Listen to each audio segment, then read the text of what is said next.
Halo teman-teman, selamat malam. Perkenalkan, nama saya Kevin Jonathan dengan NPM 21100100212. Baik, kali ini saya akan menjelaskan bagaimana cara menyeting TP-Link Wireless Range Extender.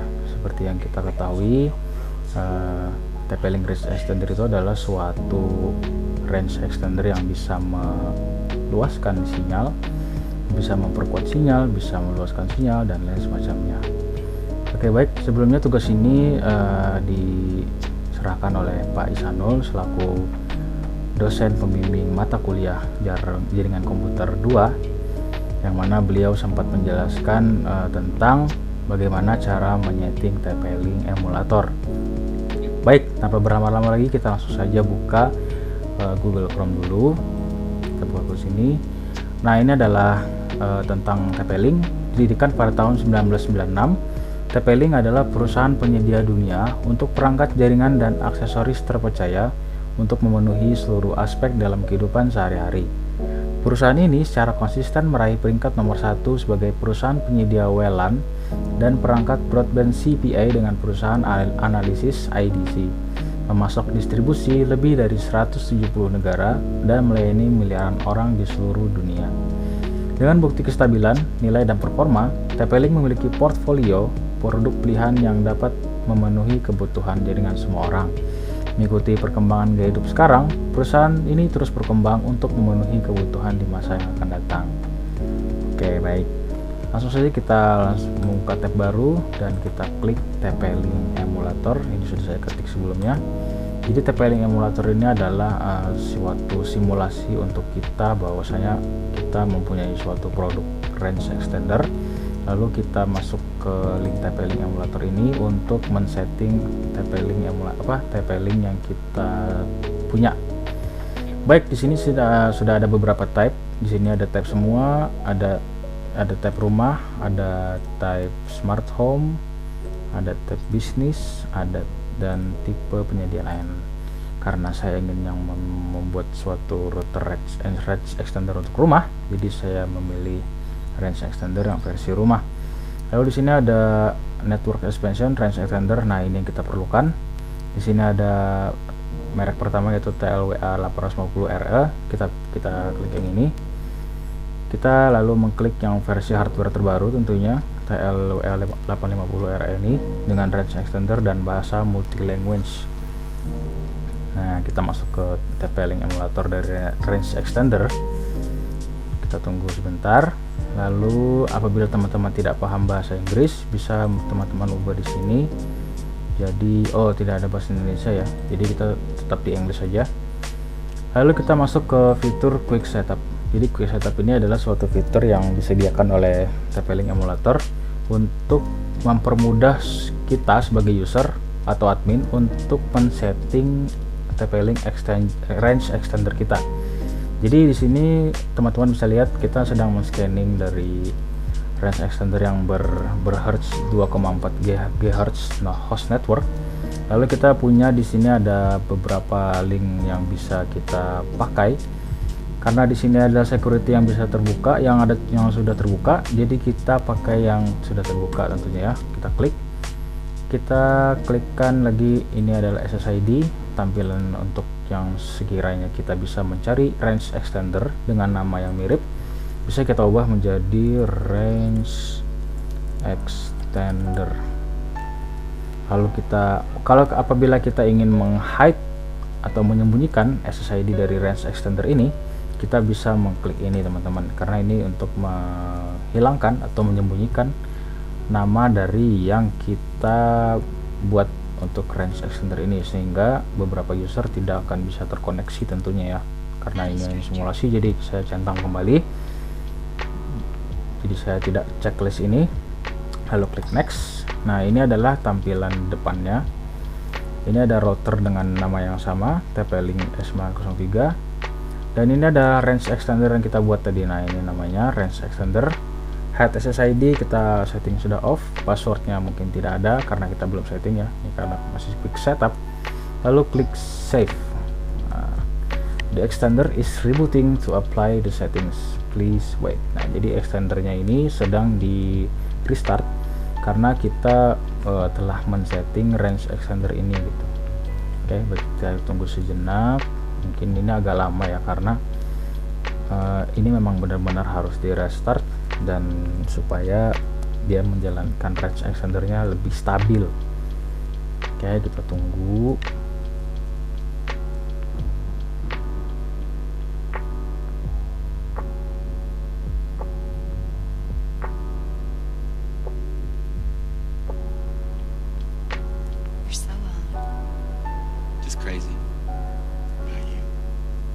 Oke, setelah kita tunggu dan kita sudah berhasil nyeting range extender. Dan untuk mengetes range extender ini kita bisa langsung konekkan. Nah, semisal kita punya barangnya, langsung kita konekkan dan kita klik di sini, lalu kita klik finish. Nah, ini emulatornya sedang komputer kita sedang mencari di mana range extendernya karena ini simulasi ya. Oke, baik, di sini kita dapat pesan trying to configure the range extender. It looks like you may have run into an issue. Kenapa kita dapat pesan seperti ini? Karena kembali lagi dari apa yang saya bilang di awal, karena kita hanya mensimulasikan bagaimana cara men-setting range extender ini. Nah, seperti yang teman-teman tahu, kita sudah men-setting secara cepat range extender, dan ini adalah tampilan depan dari range extender itu sendiri ya. Setting dari range extender ada status, ada wireless, network, event setting, dan system tools. Kita bongkar satu-satu, dan saya sudah lihat tadi beberapa, mungkin ada beberapa bagian yang tidak saya sebutkan karena mengingat waktunya juga ya, sudah limit.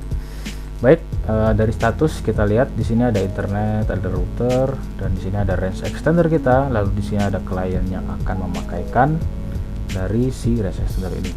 Jadi kita bisa lihat di sini internet tidak terkoneksi karena kita tidak memakai range extender. Lalu router di sini ada 2,4 GHz. Ini router yang emulatornya, versi emulator. Tidak terhubung dengan range extender yang kita buat tadi, karena ya ini kita balik lagi, ini cuman simulasi, jadi tidak usah terlalu ini ya, tidak usah terlalu membingungkan gitu loh, kayak kenapa ini harus kenapa ini bisa terdisconnect apa segala macam gitu. Oke, baik, di sini ada beberapa informasi yang diberikan oleh range extender. Lalu di sini ada wireless. Nah, dari wireless ini kita bisa mengkonekkan, biasanya ini host 2,4 GHz SSID. Ini biasanya kita bisa langsung klik manual atau kita bisa scan. Nah, biasanya kalau bisa scan, kita tunggu sementara dia sedang mencari wireless network yang terkuat, dengan jaringan terkuat tentunya. Kita tunggu sebentar. Kita udah dapat. Dan ini ada security yang tidak terkunci tentunya ya. Tapi ini kayaknya paling cepat nih, 0BEF. Nah, ini kita klik nomor 6, lalu kita kasihkan passwordnya WPA2 PSKey ya, sorry.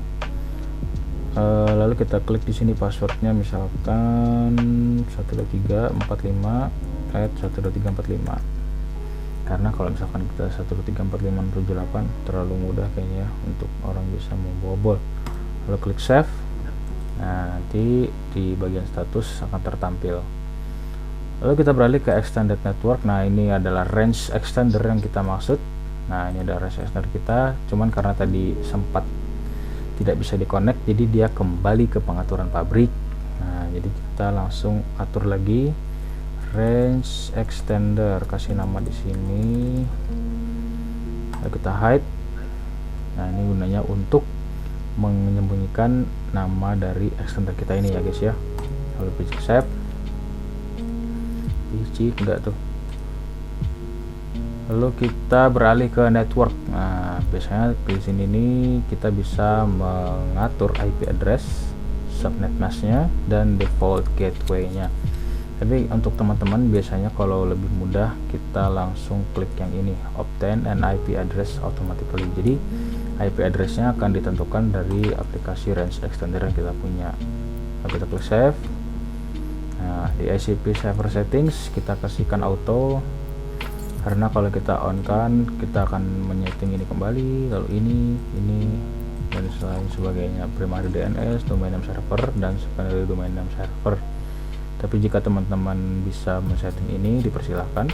Lalu karena ini cuma simulasi, nah langsung dia mengkonekkan dan tidak dapat dikoneksikan karena DNS yang kita punya sekarang itu tidak tersambung dengan TP-Link range extendernya.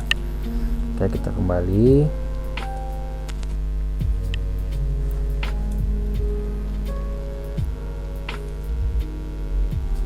Nah, kita kembali ke network. DHCP client listnya di sini ada TP-Link test device dengan MAC address yang tertera dan assign IP address, lalu list time-nya di sekitaran jam 2 malam. Advanced setting, nah kita beralih ke advanced setting, power schedule. Di sini kita bisa mengatur kapan range extender kita itu harus otomatis mati. Ketika kita bisa nyeting di sini, kita kasih jam 22, terus ya jam 22 pas lah ya. Nah, ini sampai jam 22, kita kisarkan jam 2 pagi. Untuk day-nya teman-teman bisa pilih everyday, weekday. Kalau weekday dia pasti di antara Monday sampai Friday. Lalu di weekend kita khususnya Saturday dan Sunday. Custom bisa teman-teman custom sendiri, mulai dari Monday, Tuesday, Wednesday, Thursday, Friday, Sunday atau lain-lain semacamnya.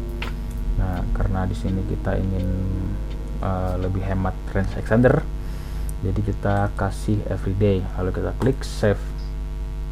Nah, sudah di save oleh sistemnya. Beralih ke WiFi coverage. Nah, WiFi coverage ini adalah seberapa kita mau sinyal ini meluas gitu, sinyal range extender ini apakah mau min dengan range yang minimum, lalu ada mid dengan range yang cukup normal atau cukup bisa dikatakan jarak yang cukup, lalu ada max dengan coverage yang cukup jauh, mungkin kisaran 10 sampai 15 meter, 20 meter ya mungkin. Lalu kita klik save. Nah, kita pilih yang max ya, lalu kita klik save. Save, sudah di save oleh sistemnya. Kita beralih ke access control. Nah, access control ini biasanya kita melihat apa sih yang kita blacklist gitu, terus apa yang device-device yang online. Nah, ini kita kelihatan dari sini TP-Link test device 2 semacamnya. Terus yang di blacklistnya ada TP-Link BA, TP-Link Soho, terus ada TP-Link SMB, ke bawahnya lagi dan lain semacamnya. Itu teman-teman. Kita beralih ke system tools. Nah, system tools di sini ada time setting. Nah, time setting pastinya kita tinggal di Indonesia, jadi kita harus pakai time GMT plus 700, yaitu di Bangkok, Jakarta, dan Hanoi. Save. Nah, daylight saving time. Nah, daylight saving time ini berguna untuk dimana range extender kita tuh juga harus istirahat ya. Nah, jadi kita aturkan di sini sekitaran bulan Januari aja, di sini Februari, second, di sini second juga, Thursday udah pas, jamnya udah pas. Oke. Jadi untuk masa rehatnya si range extender ini ya berkisaran antara 1 bulan penuh, dari jam 5 pagi di Januari sampai jam 6 pagi di bulan Februari. Kita klik save. Lalu sini ada LED control. Nah, LED control ini biasanya kita range extender itu pasti ada LED-nya. Nah, kita bisa atur di sini LED-nya pada pukul berapa dia harus mati juga, itu apa namanya, LED range extender. Misalkan kita setting di sini jam 8 malam ya, sampai jam 11 malam, lalu kita klik save. Nah, sini ada juga firmware upgrade, backup restore. Nah, ini ada backup restore, ini sangat penting sekali ya teman-teman, karena ketika ini sudah kita setting semua, kita juga harus men-save. Nah, ini save di sini, kita klik backup, terus kita simpanlah apa yang menjadi settingan range extender kita di suatu folder, entah folder mana teman-teman mau save silahkan. Lalu di sini ada restore. Nah, restore ini kita mengembalikan settingan-settingan kita sebelumnya gitu loh. Misalkan kita punya produk barunya. Nah, kita cari file di mana tadi kita simpan awalnya, terus kita pilih restore ini gitu. Dan itu sini ada factory default restore. Nah, factory default restore ini gunanya untuk mereset range extender kita kembali ke setelan pabrik, dimana kita mereset suatu range extender itu dengan memang benar-benar dari awalnya. Baik, berlanjut ke admin account. Nah, kita lihat di sini admin account. Biasanya teman-teman pasti udah mendaftarkan range extendernya dengan nama teman-teman ya pasti. Namun di sini karena belum mendaftarkan, jadi kita bisa ketik dulu all passwordnya. Nah, kalau misalkan teman-teman sudah punya password lama, misalkan password namanya tadi 145 sini ada passwordnya, misalkan GUI 123, terus di sini GUI 123. Oke, confirm password ini artinya kita mengkonfirm kembali apa yang kita ketik di new password. Kita klik save. Nah, lalu di sini ada system log. Nah, di mana system log ini merupakan catatan log dari si range extender ini tuh. Oke, mungkin ini saja yang dapat saya presentasikan. Kurang lebihnya saya mohon maaf. Dan terima kasih lagi kepada Bapak Ihsanul selaku dosen pembimbing mata kuliah Jarkom yang telah mentutorialkan bagaimana cara men-setting TP-Link ini. Saya Kevin Jonathan pamit undur diri. Terima kasih dan selamat malam.